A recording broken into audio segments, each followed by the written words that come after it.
તાત પર મોટી આફત। આ વર્ષે ગુજરાતમાં ચોમાસાનું આગમન મોડું થયું, પરંતુ જ્યારે વરસાદ આવ્યો ત્યારે એટલો બધો આવ્યો છે કે ચારે તરફ તબાહી છે। મેઘરાજા મહેર કરે તેવી રાહ જોતા ખેડૂતો પર હવે કહેર તૂટી પડ્યો કે તેઓ મુશ્કેલીમાં મુકાઈ ગયા છે। હજારો હેક્ટર જમીનમાં વાવેલો પાક પાણીમાં છે। ખેડૂતો ચિંતિત છે। જગતના તાત પર આવેલી આફત પર જુઓ આ ખાસ અહેવાલ।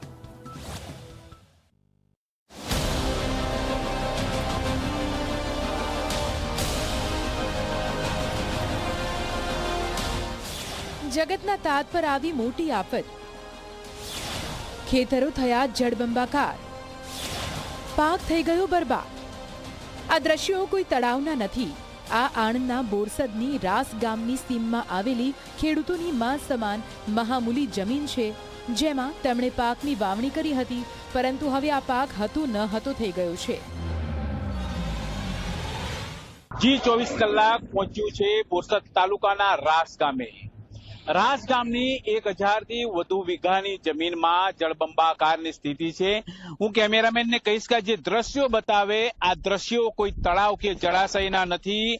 આ ખેતરો છે। અહીંયા 1000 થી વધુ વીઘા જમીનની અંદર ડાંગરનો પાક હતો।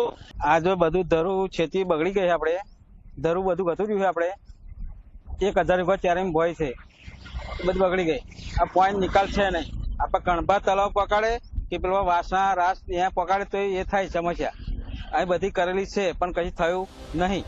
બોરસદ પંથક અને ઉપરવાસમાં ભારે વરસાદથી રાસ નજીક કાંસ ઓવરફ્લો થતા 1000 થી વધુ વીઘા જમીનમાં પાણી ફરી વળ્યા।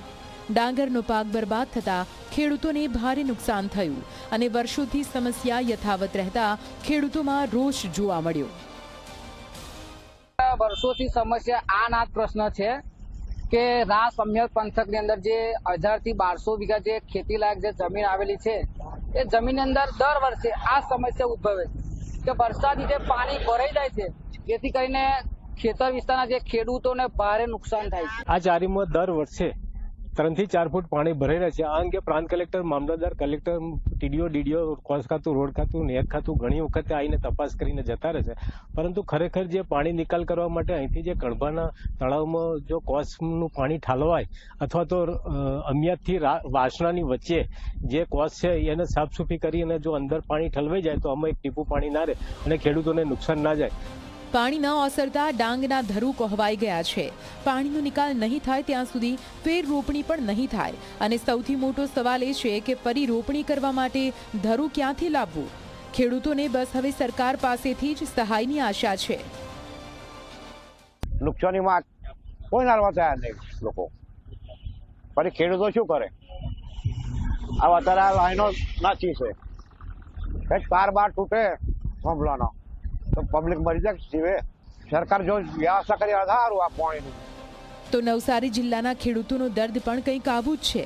આ સિઝનમાં 2 વાર પૂર જેવી સ્થિતિનું નિર્માણ થયું, જેનાથી ડાંગર અને શેરડીના ખેડૂતોને મોટો ફટકો પડ્યો। એટલું જ નહીં, આંબા અને ચીકુની વાડીમાં પણ વૃક્ષો તૂટી ગયા છે। શાકભાજીમાં રોગ આવવાની શક્યતા છે। એ વચ્ચે તંત્રએ સર્વેની કામગીરી પણ હાથ ધરી છે।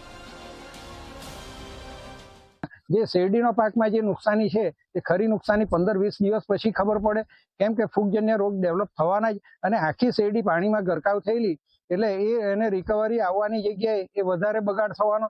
બીજી તરફ જે ડાંગર, તો ડાંગરના પાકમાં જે રોપણી કરેલી અને એ રોપણી કરેલા ખેતરોમાં સતત 4-5 દિવસ કરતા બી વધારે સમય પાણી રહ્યું અને એના કારણે એના કુમળા છોડો નાશ પામવાના। આ જિલ્લાની અંદર 21,800 હેક્ટર સુધી અસરગ્રસ્ત પાકો થયા છે અને 17 થી 18,000 જેટલા ખેડૂતો આની અંદર અસરગ્રસ્ત હેઠળ આવેલા છે। સદર બાબતે હજુ પણ આકલન થઈ રહ્યું છે। અમુક ગામોમાં હજુ પણ વિસ્તારોમાં પાણી છે, એટલે ખેતરો સુધી પહોંચી નથી શકાયું। એવો અંદાજ છે કે 2 થી 3 દિવસમાં અમારું સતત આકલન પૂર્ણ થઈ શકશે। બસ ગામના નામ અલગ છે, પરંતુ ખેડૂતોની મુશ્કેલી સરખી જ છે। સિઝન સારી જશે તેવી આશાએ કરેલું વાવેતર પાણીમાં ગયું છે અને આર્થિક સંકળામણના કારણે ફેર રોપણી કઈ રીતે કરવી તે સવાલ છે।